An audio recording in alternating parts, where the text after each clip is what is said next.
कल दौसा के बांदीकुई के अंदर एक बच्ची बोरवेल के अंदर फंसी। बच्ची 26 फीट पर जाकर अटक गई।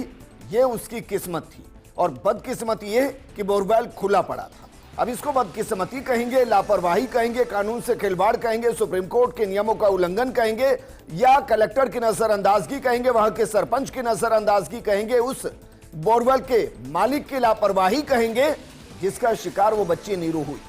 गनीमत ये रही कि बच्ची को सकुशल बचा लिया गया, लेकिन सवाल ये है कि कितने मौत के बोरवेल ऐसे हैं जहां ना जाने कब नीरू जैसी बच्ची शिकार हो जाए और उसकी किस्मत नीरू जैसी ना हो। ऐसी हमने घटनाएं बहुत देखी हैं, लेकिन सवाल यह है कि बार बार इस तरीके की घटनाओं के घटने के बावजूद जिम्मेदार जागते क्यों नहीं हैं। आज बात इसी मुद्दे पर कि प्रदेश के अंदर कितने मौत के बोरवेल हैं और उनको बंद करने के लिए क्या कुछ किया जा रहा है।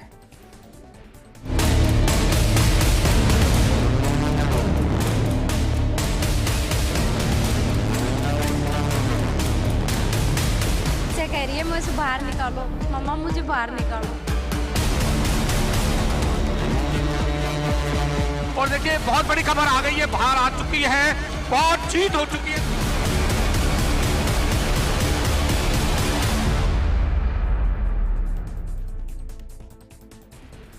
कुछ आंकड़े आपको दिखाते हैं 2018 में कहां कितनी मौतें हुई। अगर देखेंगे तो झारखंड के अंदर 34 बोरवेल में गिरने से सिर्फ, उत्तर प्रदेश में 34, गुजरात में 15, राजस्थान में 15, हरियाणा में 12। 2019 में कहां कितनी मौतें हुई? उत्तर प्रदेश में 25, गुजरात में 10, हरियाणा में 9, राजस्थान में 5 और पंजाब में 4। 2020 में कहां कितनी मौतें हुई? उत्तर प्रदेश में 29, राजस्थान में 18, गुजरात में 5, पंजाब में 3, मध्य प्रदेश में 2। 2021 का आंकड़ा बताता है कि उत्तर प्रदेश में 17, राजस्थान में 6 मौतें बोरवेल में गिरने से हुई, हरियाणा में 3, अरुणाचल में 2 और पंजाब में 2 मौतें हुई। यह आंकड़ा सिर्फ मैं इसलिए बता रहा हूं ताकि आपको एहसास हो कि नीरू बच गई है, लेकिन ऐसा नहीं है कि हर बच्चा बच जाता है। और हर साल इस तरीके की घटनाएं होती हैं। और कब होती हैं? जब सुप्रीम कोर्ट ने बाकायदा गाइडलाइन जारी की गई है, जिसके मुताबिक नलकूप की खुदाई से पहले कलेक्टर ग्राम पंचायत को लिखित सूचना देनी होती है। खुदाई करने वाली सरकारी, अर्ध सरकारी संस्था या ठेकेदार का पंजीयन होना जरूरी है। नलकूप की खुदाई वाले स्थान पर साइन बोर्ड लगाया जाना चाहिए। खुदाई के दौरान आसपास कटीले तारों की फेंसिंग की जानी चाहिए। फेंसिंग पाइप के चारों तरफ सीमेंट कंक्रीट का 0.30 मीटर ऊंचा प्लेटफॉर्म बनाया जाना चाहिए। बोर्ड के मुहाने को स्टील की प्लेट वेल्ड की जाए या नट बोल्ट से अच्छी तरह कसना चाहिए। पंप रिपेयर के समय नलकूप के मुंह को बंद रखा जाना चाहिए और नलकूप की खुदाई पूरी होने के बाद खोदे गए गड्ढे और पानी वाले मार्ग को समतल किया जाना चाहिए। खुदाई अधूरी छोड़ने पर मिट्टी, रेत, बजरी, बोल्डर से पूरी तरह से जमीनी सतह तक भरी जानी चाहिए। और ये नियम है, ये सुप्रीम कोर्ट की गाइडलाइन है। तो सवाल यह है कि भाई ये खुले में कैसे रह जाते हैं? क्या उस सरपंच को पता नहीं? क्या वहां के कलेक्टर को पता नहीं?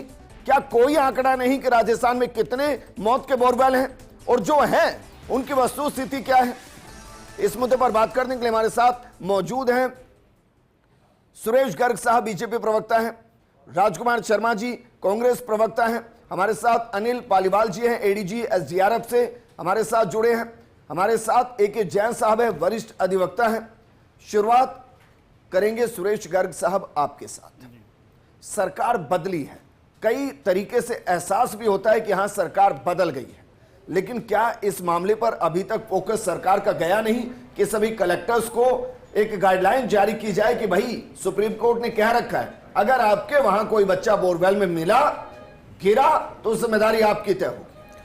देखिए विजन जी, सबसे पहले तो एनडीआरएफ और एसडीआरएफ को धन्यवाद देता हूं कि बच्ची को सुरक्षित 17 घंटे बाद में बच्ची को सुरक्षित निकाला। 2 साल की बच्ची कल 5:30 बजे बोरवेल के अंदर 25 फुट गहरे उसके अंदर गिर गई थी और आज सुरक्षित निकाला। ये मतलब सुकून की बात है, राजस्थान की जनता के लिए भी सुकून की बात है, हमारे लिए भी सुकून की बात है। एनडीआरएफ से एसडीआरएफ की जहाँ तक ये घटनाएं की बात है, निश्चित रूप से घटनाएं हो रही है। मुख्यमंत्री जी ने खुद ने भी इस बात पर संज्ञान लिया है और उन्होंने कलेक्टर, एसपी को और प्रशासन को सबको अलर्ट मोड पर रखा है कि भाई इस तरह की घटनाएं दोबारा नहीं होनी चाहिए। अगर होगी तो प्रशासन उसका जिम्मेदार होगा। देखिए कई जगह इस तरह की होती है, सुप्रीम कोर्ट की गाइडलाइन तय अभी तक की गई है। नहीं, निश्चित रूप से संज्ञान लिया है। देखिए, हमारे मुख्यमंत्री भजन लाल जी संवेदनशील है, हर मुद्दे को खुद बात रखते हैं कि कहीं पे कोई भी घटना होती है तुरंत वो संज्ञान में लेते हैं और वो जानकारी लेते हैं भाई कैसे हुआ, क्या हुआ और आगे नहीं होनी चाहिए। ये मुख्यमंत्री जी हमेशा इस चीज को ध्यान में रखते हुए, और कलेक्टर, एसपी सबको और जो भी प्रशासन के लोग हैं सबको इंस्ट्रक्शन दिए हुए हैं कि भैया आगे इस तरह की घटनाएं नहीं होनी चाहिए, सबको हिदायत दे रखी है। सुप्रीम कोर्ट की गाइडलाइंस को भी पालन करना है निश्चित रूप से। और ये हमारे लिए अच्छी बात है कि बच्ची सुरक्षित है। अच्छा, राजस्थान में भी कितने बोरवेल हैं सर? सर राजस्थान देखिए, वैध भी बता दीजिए, अवैध भी बता दीजिए। देखिए, वैध और अवैध कई है निश्चित रूप से है, लेकिन मैं बता रहा हूं कि 15 दिन पहले ही मुख्यमंत्री जी ने कलेक्टर, एसपी को, प्रशासन को इंगित किया कि भाई जहां भी इस तरह की है उनको तुरंत आप एक्शन में ले। वो चीज है तो, और आप देखिए, खुले बोरवेल छोड़ के गए थे आप, आपके टाइम में कितने बोरवेल थे? विजेंद्र जी, सरकार चाहे कांग्रेस की हो, चाहे भारतीय जनता पार्टी की हो, चाहे किसी अन्य दल की हो, बोरवेल सुप्रीम कोर्ट की गाइडलाइन के हिसाब से खोदना चाहिए और उसके नियमों की पालना करनी चाहिए, ताकि कोई भी बच्चा, किसी का भी बच्चा, किसी भी प्रदेश में, किसी भी जिले में उसका नुकसान नहीं हो। अब ये हो क्या रहा है? अभी आप भारतीय जनता पार्टी के प्रवक्ता करें कि 2 दिन पहले मुख्यमंत्री जी ने मीटिंग ली है, और उस मीटिंग का असर अगर एसपी और कलेक्टर पे नहीं आ रहा है तो आप सोच सकते हैं सरकार किस तरीके से काम कर रही है। विजेंद्र जी, 2 अक्षरों का एक शब्द है, डर। जब तक डर प्रशासन का किसी भी व्यक्ति के दिमाग में नहीं आएगा, ये घटनाएं लगातार किसी भी प्रदेश में लगातार बढ़ती रहेगी। विजेंद्र जी, मैं आपको निवेदन करना चाहता हूं। आप ये कह रहे हैं कि भाई 2018 के अंदर जो मौतें हुई और राजस्थान में 15 मौतें हुई, सरकार नाम की कोई चीज राजस्थान में नहीं कह रहा हूं, डर होना चाहिए। 19 के अंदर 19 में जो 5 मौतें हुई, सरकार नाम की कोई राजस्थान में एग्जिस्टेंस नहीं थी। 2020 के अंदर जो 18 बच्चे बोरवेल में गिरने से मरे, राजस्थान में सरकार नाम की कोई चीज नहीं थी। आप ये बता रहे हैं कि आपके साल दर साल बच्चे मर रहे थे और सरकार आंखों पे पट्टी बांधकर या तो मानेसर बैठी थी या किसी होटल के अंदर बैठी थी, आप ये कह रहे हैं? नहीं विजेंद्र जी, ठेकेदार आता है, मालिक से सौदा करता है और कहता है कि 2 लाख रुपए लगेंगे, इतने फुट का बोरिंग खुद जाएगा, सारी जिम्मेदारी मेरी है, आपको तो सोना है घर पर, सारी जिम्मेदारी मेरी है। तो ये जो सारी जिम्मेदारी वाला वर्ड है, ये उस ठेकेदार के मन में डर नहीं होता है, क्योंकि वो सबको सेटलमेंट सबकी बंदी वहां जाती है। उस ठेकेदार की सेटलमेंट हो कि लोकल अधिकारी से, वहां के लोकल ब्यूरोक्रेट से, विधायक से कि भाई आप मत आइएगा, मैं 24 घंटे 48 घंटे में बोरवेल खोदकर चला जाऊंगा। क्या बेहतरीन अनुभव बता रहे हैं अपनी सरकार का? नहीं, अपनी सरकार का नहीं है, ये ठेकेदारों का सिस्टम है। सरकार, मैंने क्या निवेदन किया, कांग्रेस की हो, बीजेपी की हो, बोरवेल खुला नहीं होना चाहिए। जो लंच ब्रेक होता है 1 घंटे का, उसमें भी अगर स्टाफ कहीं खाना खाने जा रहा है, कुछ आराम फरमा रहा है, तो भी उसके ऊपर बेल्डिंग करके ढक्कन लगाना चाहिए। कोई 1 घंटे में घटना घट जाए, कोई 15 मिनट में घटना घट जाए, अब बताओ 4:15 बजे 4:30 5 बजे घटना घट गई, स्टाफ चला जाता है। आपके टाइम में बच्चे बड़े बहादुर थे, वो वेल्डिंग का ढक्कन खोद के कूद गए अंदर। विजेंद्र जी, 18 चले गए, 5 चले गए, 12 चले गए आपके टाइम में। विजेंद्र जी, घटना सबका काम किया सर, घटना दुर्भाग्यपूर्ण है। अनिल पालीवाल जी हमारे साथ सरकार है, बीजेपी सरकार अनिल पालीवाल जी, प्रशासन का डर होना चाहिए। फर्स्ट इंडिया एसडीआरएफ को सैल्यूट करता है सर कि आपने नीरू की जिंदगी को बचाया। लेकिन मेरा सवाल यह है सर कि 2 तरीके की आपदाएं होती हैं। एक आपदाएं जो प्राकृतिक होती हैं, उसमें एसडीआरएफ काम करती हुई बड़ी अच्छी लगती है, लेकिन दूसरी आपदा होती है मैन मेड आपदा। आपको लगता है कि एसडीआरएफ को मैन मेड आपदा की चुनौती का ज्यादा सामना करना पड़ रहा है?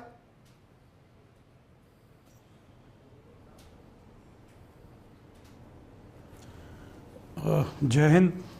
देखिए, जो एसडीआरएफ है राजस्थान की, वो काफ़ी सक्षम ऑर्गेनाइजेशन है। चाहे आपने देखा होगा अभी पिछले 2 महीने से भी ज़्यादा बाढ़ राहत का रेस्क्यू काम चल रहा है और कई जगह तो जवानों ने बड़ा जोखिम उठा के भी जान बचाई है। तो हर प्रकार का इक्विपमेंट इनके पास है। कई बार कोई बिल्डिंग गिर जाए, अर्थक्वेक आ जाए, और जो ये बोरवेल या कई बार ओपन वेल की भी डिगिंग होती है, उस सिचुएशन में भी कोई आपदा आती है तो एसडीआरएफ उसका मुकाबला करने में सक्षम है।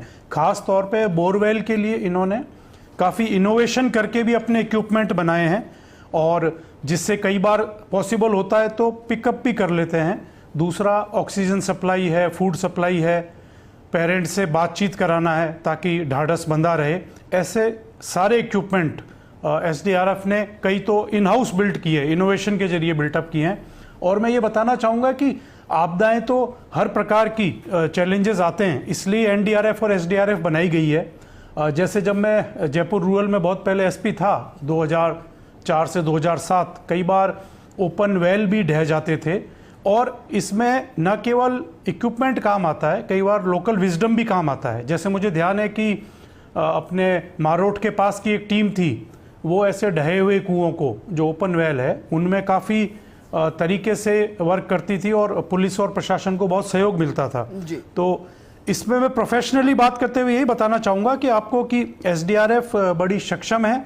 इन्होंने 2000 पिछले लगभग आप मान लीजिए 7-8 सालों में या 10 सालों में 7 जनों को जीवित भी बचाया है। और सबसे बड़ी बात यह है कि एनडीआरएफ और एसडीआरएफ का भी कोऑर्डिनेशन बहुत अच्छा है, इक्विपमेंट भी शेयर करते हैं, एक्सपीरियंस भी शेयर करते हैं। जय हिंद। सर वापस मैं आपके पास आऊंगा। ए.के. जैन साहब, क्या वाकई में सुप्रीम कोर्ट की गाइडलाइन की कोई वैल्यू नहीं रखती सरकारों के सामने? देखिए, सुप्रीम कोर्ट ने गाइडलाइंस दी, उसके बाद राज्य सरकारों ने बाकायदा सर्कुलर निकाले, आदेश निकाले कि जहाँ पर जिसमें जिम्मेदारी तय की गई है कि इन निर्देशों की पालना कौन कौन अधिकारी कराएगा, जिसमें सरपंच, तहसीलदार, साथ में कलेक्टर, एसडीएम, सबकी जिम्मेदारी उसमें तय की गई है। और क्योंकि सुप्रीम कोर्ट ने यह भी कहा था कि अगर ऐसे होगी लापरवाही तो ये संबंधित अधिकारी जिम्मेदार होंगे। ठीक है। परंतु होता क्या है कि एक कागज का सर्कुलर निकालकर अपने काम की इतिश्री कर ली जाती है। इतनी मौतें हुई सुप्रीम कोर्ट के निर्देशों के बाद हुई, जबकि ये काम सुप्रीम कोर्ट का नहीं था, राज्य सरकारों का खुद का था। एक भी अधिकारी के विरुद्ध कोई आपराधिक मुकदमा दर्ज नहीं हुआ और न ही किसी भी अधिकारी को, किसी भी स्तर के अधिकारी को किसी प्रकार से इन घटनाओं के लिए दोषी मानकर दंडित किया गया। एक जगह तो ऐसा हुआ कि जिस बच्चे के माँ बाप थे उनको मुलजिम बनाकर आरोप पत्र प्रस्तुत कर दिया गया था। अगर ये गवर्नेंस की स्थिति है, अगर ये राज्य की स्थिति है, तो फिर ये कहेंगे कि ये रूल ऑफ लॉ नहीं है, बल्कि रूल ऑफ ब्यूरोक्रेसी है, जो अपने भ्रष्टाचार करके, घोटाला करके अवैध बोरवेल बनने देती हैं और जब उसमें मौतें होती हैं तब भी उसके अधिकारियों पर उनकी कोई जिम्मेदारी तय नहीं होती। यदि 4 अधिकारी भी आईपीसी की धारा 304A और अब बदलकर जो दूसरी धारी हो गए उनको गिरफ्तार करके मुकदमा चला दिया गया होता तो शायद ये रोज जो बच्चे बोरवेल में गिर रहे कभी के मिलने बंद हो गए। निश्चित इस बात की है कि दंडात्मक कार्रवाई, आप कई लोगों के घरों पर बुलडोजर चलाए, कुछ बुलडोजर के रुख ऐसे अधिकारियों के घर की तरफ भी कर दिए जाते जिनकी वजह से ये जाने जा रही हैं, तो शायद स्थिति बदल जाती। अब तो मुश्किल होगा जैन साहब, क्योंकि सुप्रीम कोर्ट ने ही कह दिया कि भाई बुलडोजर नहीं चला सकते। बुलडोजर नहीं चला सकते, पर सुप्रीम कोर्ट ने गिरफ्तार करने पर और जेल में डालने पर और आपराधिक मुकदमा दर्ज करने पर रोक नहीं लगाई है, जो आज तक भी किसी अधिकारी के विरुद्ध दर्ज नहीं हुआ है। भाई बच्चा वोट नहीं देता ना, और दूसरा धर्म विशेष में नहीं फंसता। अब यहीं अगर एक बच्चे ने दूसरे धर्म के बच्चे को डंडा ही मार दिया होता तो पूरा प्रदेश उसके अंदर आग बगूला हो रहा होता और दोनों प्रवक्ता यहां पर लड़ रहे होते और हमें संभालना मुश्किल हो जाता। लेकिन पिछले 5 सालों में 40 बच्चे चले गए और हम में से किसी को कोई फर्क नहीं पड़ रहा है। हम कह रहे हैं भाई हमने सर्कुलर जारी कर दिया है। भाई सुरेश गर्ग साहब, किसी 1-2 पर तो कार्रवाई कीजिए और छोड़ दीजिए पीछे सबको। ये तो बच्ची बच गई है, तो कार्रवाई करने के लिए इंतजार करना पड़ता कि हम नीरू को खो देते। कार्रवाई तो कार्रवाई है ना सर, और नेग्लिजेंसी है। आप बताइए, क्या सरपंच तहसीलदार के खिलाफ कोई नोटिस जारी किया गया कि जवाब दीजिए? ये खुला कैसे रह गया? और अगर आपके जवाब से हम संतुष्ट नहीं रहे तो गैर इरादतन हत्या का केस आप पर दर्ज करके आपको सलाखों में डालेंगे। है हिम्मत ये करने की? विजेंद्र जी, निश्चित रूप से आपने जो कहा है, अगर लापरवाही होगी तो निश्चित रूप से प्रशासन के ऊपर कार्रवाई होगी, निश्चित रूप से कार्रवाई होगी। मैंने कहा ना, मैंने विजेंद्र जी शुरू में ही कहा है कि मुख्यमंत्री जी संवेदनशील है, हर मुद्दे को खुद ध्यान में रखते हैं कि कहां पे कोई गलती होती है तो तुरंत वो संज्ञान में लेते हैं। कलेक्टर एसपी को भी पाबंद कर रखा, प्रशासन को भी पाबंद किया। जहां पे गलती है तो निश्चित रूप से जो भी व्यक्ति होगा उसको सजा जरूर मिलेगी। यहाँ पे इग्नोरेंस नहीं है। गर्ग साहब, राजस्थान पूछ रहा है, आप छोड़िए, आपके आंकड़े तो बताए ना अभी राजस्थान के आंकड़े बताए ना। 5 साल के अंदर 40 मृत्यु हुई है ना बोरवेल के अंदर। क्या किया आपने? आपकी सरकार तो होटल में बंद रही थी ना, आपकी सरकार तो बाड़ेबंदी में बंद रही ना। मुख्यमंत्री कुर्सी बचाने में लगा रहा ना 5 साल तक। मुख्यमंत्री केवल कुर्सी बचाने में लगा रहा ना 5 साल तक। यहाँ मुख्यमंत्री संवेदनशील है, हर मुद्दे को ध्यान में रखता। लेकिन आपका मुख्यमंत्री क्या करता था? अरे भाई, मुझे तो मेरी कुर्सी बचानी है, कोई कुछ भी करता रहे राजस्थान के अंदर, मुझे कोई ऑर्डर लगानी है। 5 साल तक ये हुआ था, लेकिन हम यहाँ पे आज बच्ची सकुशल आई है। ये एनडीआरएफ और एसडीआरएफ की तारीफ करनी चाहिए आपको। और आप बातें कर रहे हो, आपने 5 साल के अंदर क्या किया? आपने 5 साल के अंदर क्या किया, ये बता दीजिए आप। 1 मिनट राजकुमार शर्मा जी, 40 में से 1 नोटिस दिखाइए आप। 40 बच्चे मैं कह रहा हूं विजेंद्र जी, मैं खुली छूट की थी, अजी साहब, खुली छूट दे रखी थी जयपुर के अंदर, खुली छूट दे रखी थी बोरिंग करने के लिए, बिना परमिशन के बोरिंग हो रही थी जयपुर के अंदर, पूरे राजस्थान के अंदर बोरिंग के लिए खुली छूट दे रखी थी। खुद राजकुमार जी ने ठेकेदार फ्री था, भैया मुझे पैसे दो, इसके बाद में मर जाऊंगा। 1 मिनट सुरेश गर्ग साहब। राजकुमार जी, अगर आपने अपने टाइम में 1-2 पर भी कार्रवाई कर दी होती ना, तो इस पर हम डिबेट नहीं कर रहे होते आज।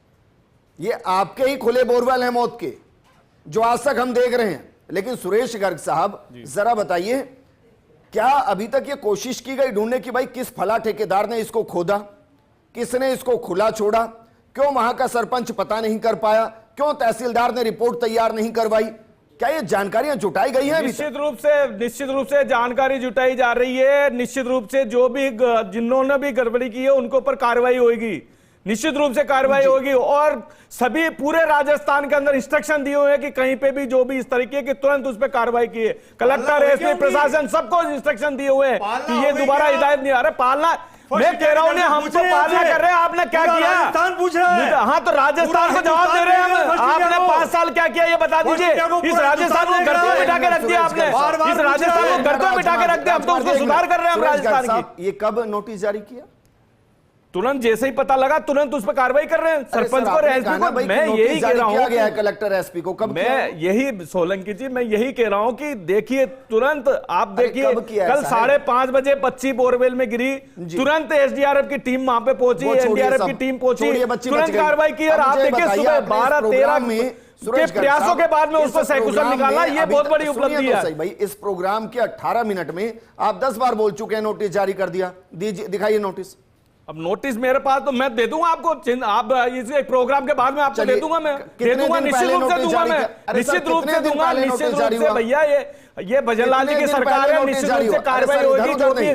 जो भी लापरवाही बरतेगा उसके खिलाफ कार्रवाई होगी। यहाँ पे ढिलाई की तो कोई काम नहीं है, यहाँ कोई कुर्सी बचाने की चिंता किसी को नहीं है। जारी किया 2 दिन 4 दिन पहले नोटिस जारी किया गया होगा। कल की घटना है सोलंकी जी, कल की घटना, जैसे ही पता लगा तुरंत कार्रवाई चालू कर दिया। घटना तो कल की है ना। ठीक, आपने कहा था भाई 15 दिन पहले कर दिया, कर रहे हैं इस काम को। ठीक है, आपने पहले कहा था कि 15 दिन पहले कर दिया, तो मैं समझ नहीं पाया कि 15 दिन से किसी ने कोई कार्रवाई की क्यों नहीं। और ये क्या 15 दिन लग गए थे इसको खोजने में? अनिल पालीवाल जी हमारे साथ हैं। अनिल जी, पॉलिटिकली छोड़ दीजिए सर, विल पावर काम नहीं करती है, लेकिन क्या वाकई में आपको एहसास नहीं होता कि एसडीआरएफ को एक ऐसी जगह एंगेज किया जाता है जो नहीं होनी चाहिए? क्योंकि एसडीआरएफ को और भी बहुत काम करने होते हैं सर। अगर तहसीलदार, सरपंच, कलेक्टर अपना अच्छे से काम कर ले और जो खुले बोरवेल है उनको बंद करा दे, तो कम से कम यहां ये जद्दोजहद तो ना करनी पड़े।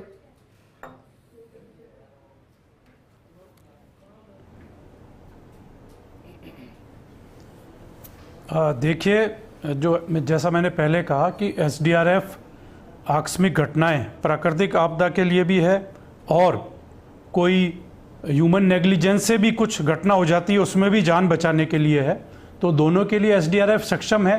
जहाँ तक आम जनता का या सबका जागरूक होने का सवाल है, जितनी जागरूकता बढ़ेगी उतनी सावधानी होगी। और सावधानी तो हर चीज़ में रखी जानी चाहिए, और डे टू डे की हर चीज़ में, जैसे हम हेलमेट लगाने पे जोर देते हैं या बोरवेल को बंद रखने पे जोर देते हैं। कई बार कोई ऐसा ऑब्जेक्ट है वो हाईवे पे छूट जाता है, बहुत सारी सिचुएशंस होती है।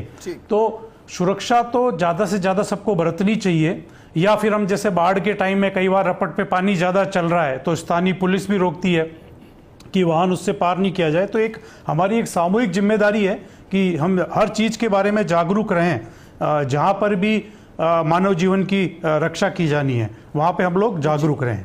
तो इस प्रकार से जो कि राजस्थान के अंदर अभी तक अगर हम बीते 5-6 साल का आंकड़ा निकाले, बोरवेल के अंदर जितने बच्चे फंसे हैं उसमें सक्सेस रेट क्या है सर? कितने बच्चों को हम जिंदा निकाल पाए और कितने कुल रेस्क्यू की कार्रवाई हमने की है बीते 5 साल में? सक्षम कर रही है। जय हिंद। अनिल सर, अंतिम सवाल था मेरा आपसे कि बीते 5 साल के अंदर हमने कितनी बोरवेल में से रेस्क्यू की कार्रवाइयां किए हैं और उसमें सक्सेस रेट हमारा कितना % रहा, कितने बच्चों को उनमें से हमने बचाया। आपने बताया 7 बच्चों को, ये 5 साल का आंकड़ा है, अभी तो 1-2 साल का है सर।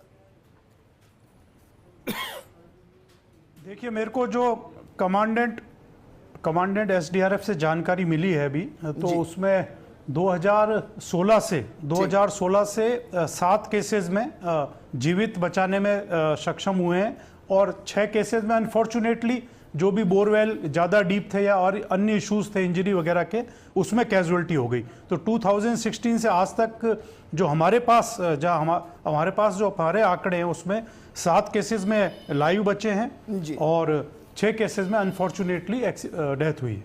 ठीक है अनिल सर, शुक्रिया हमारे साथ जुड़ने के लिए। राजकुमार शर्मा जी, अब सर बताइए, उन 6 केस में जो बच्चे चले गए हैं उसमें आपने कितनों को सलाखों में पहुंचा दिया सर? मैं तो विजेंद्र जी स्वीकार कर रहा हूं ना, सरकार चाहे कांग्रेस की हो चाहे बीजेपी की हो, ऐसी लापरवाही कहीं नहीं होनी चाहिए। बात कर रहा हूं मैं कह रहा हूं लापरवाही होनी ही नहीं चाहिए।